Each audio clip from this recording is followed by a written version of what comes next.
All right, folks, welcome back. Jennifer Rubin of the Washington Post will join us momentarily. I just want to let everybody know I had a wonderful time last night at the Queens Village Republican Club here in New York City, in the borough of Queens, obviously.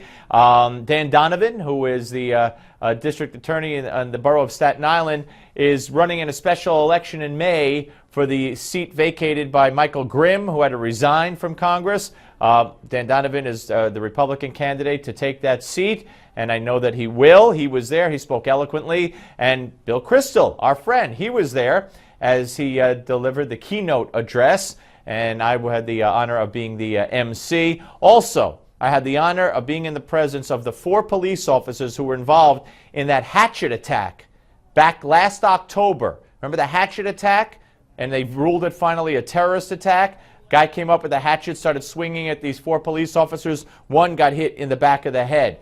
They received an award for their bravery, and a firefighter received an award that he accepted on behalf of all the firefighters in New York City. It was a wonderful event. My son was there with me. Too many people to mention that I met and watched this show, and it was just a great time had by all. The Queens Village Republican Club. Okay, ladies and gentlemen, Jennifer Rubin joins us from the Right Turn blog at the Washington Post. But first, let's watch a little bit of Mr. Cruz. Instead of a president who boycotts Prime Minister Netanyahu, imagine a president who stands unapologetically with the nation of Israel.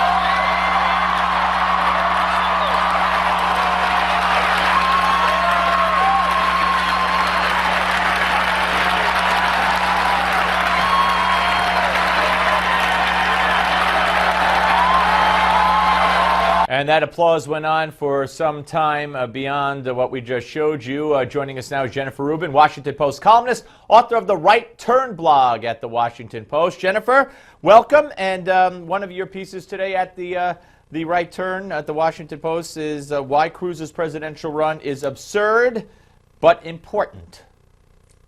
Well, I think his chances are not great, not because that message isn't the correct one, but because there are so many other candidates who have established records, who have broader appeal within the party. Scott Walker would be one, Marco Rubio should be another. That doesn't mean he shouldn't run, and that doesn't mean he won't have an effect in the race, but he really is sort of in Barack Obama territory when it comes to experience and accomplishments. I do think it's important to note that clip that you just showed, how absolutely vital, how unifying Israel as a theme is in the Republican Party, unlike the Democrats, who seem to be torn between selling the Jewish state down the river and being close to their president, or standing up for Israel, as their party says they are. You see the Republican Party completely united on this issue. And I think it's one in which it's probably not enough simply to say I'm pro-Israel, but to explain exactly what the president has done wrong and what you would do differently. And I think to some extent, the Republican candidates are going to be under a lot of pressure on the foreign policy realm to show not only knowledge, but a sense of direction and a sense of how serious a predicament we are in the Middle East, because the president has gone about courting Iran at the expense of Israel and our other Arab allies, actually. Absolutely, and I want to get to that piece that you wrote also, Democrats' Israel test, but I want to focus on Cruz for a second here. You point out his lack of experience. I mean, I'm a big Cruz fan.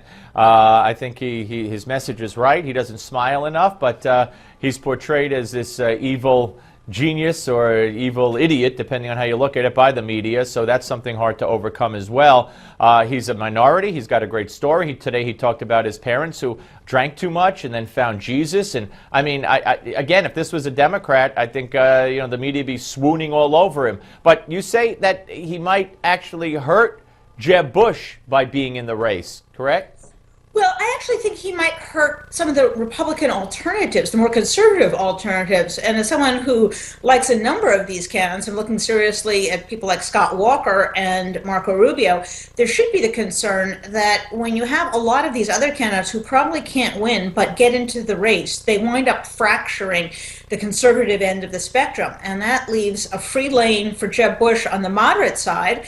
And then the conservatives are all divided amongst themselves. That's how we got Mitt Romney. That's how we got John McCain, for example. So there is a little bit of a danger there. I'm not so sure that Jeb Bush isn't jumping up and down for joy that he's in the race. The way in which I think he will be an encumbrance to Bush is that Cruz is a pretty sharp debater and will ask some tough questions. Why, for example, has Jeb Bush not said unequivocally he will not abide by agreement with Iran that gives them, for example, thousands of centrifuges, a pathway to nuclear breakout, and is not affirmed by the Senate of the United States? He refuses to say that unequivocally. I think in a debate that's going to be a hard position to sustain, this kind of wishy-washy, well, you know how I feel about Israel, wink, wink, when you have someone like Cruz in the race. So in that regard, it may be a little bit difficult for Jeb Bush. Right, and James Baker is his foreign policy advisor, and also he won't say, like his father did, no new taxes. So, yeah, it's going to be, he's going to have a tough road, Jeb Bush, from the Republican alternatives. Now, let's talk about Hillary Clinton. She's been silent, and many people say that as a former Secretary of State, the most recent, next to Kerry, she should be weighing in on what's going on with Iran and Israel and Obama and Netanyahu. You would think so. This is supposed to be her claim to fame. This is why she's qualified to be commander-in-chief, because she knows so much and she has such great ideas and she's the most brilliant woman on the planet, and yet she won't speak up.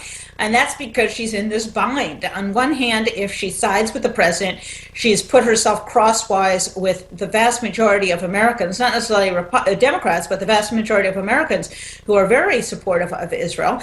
And it puts her in a tough way with some of the Democratic donor base. On the other hand, if she crosses him, she's going to get another challenge from the left for sure.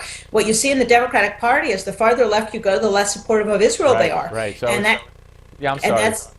I'm sorry. It's going to be very interesting. She's going to have to say something very soon. Jennifer, always great to talk to you. Read Jennifer Rubin at the Washington Post, the Right Turn column, Right Turn blog. Thank you.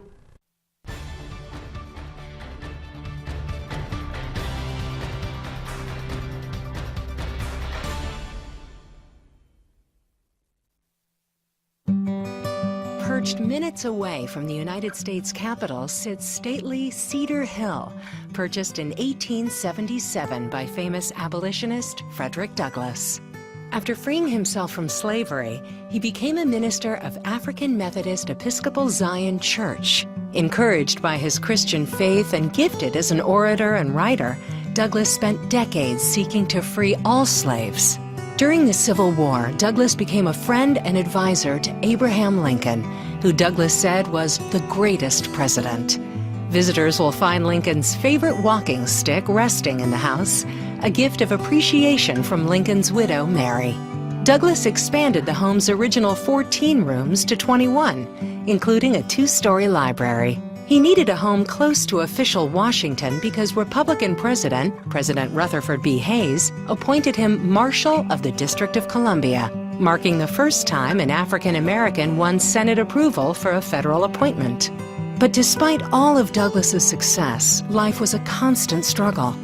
Outside Cedar Hill sits what was known as the Growlery, so called because this one-room building was a respite for Douglass to growl and sort out the pressures of the day.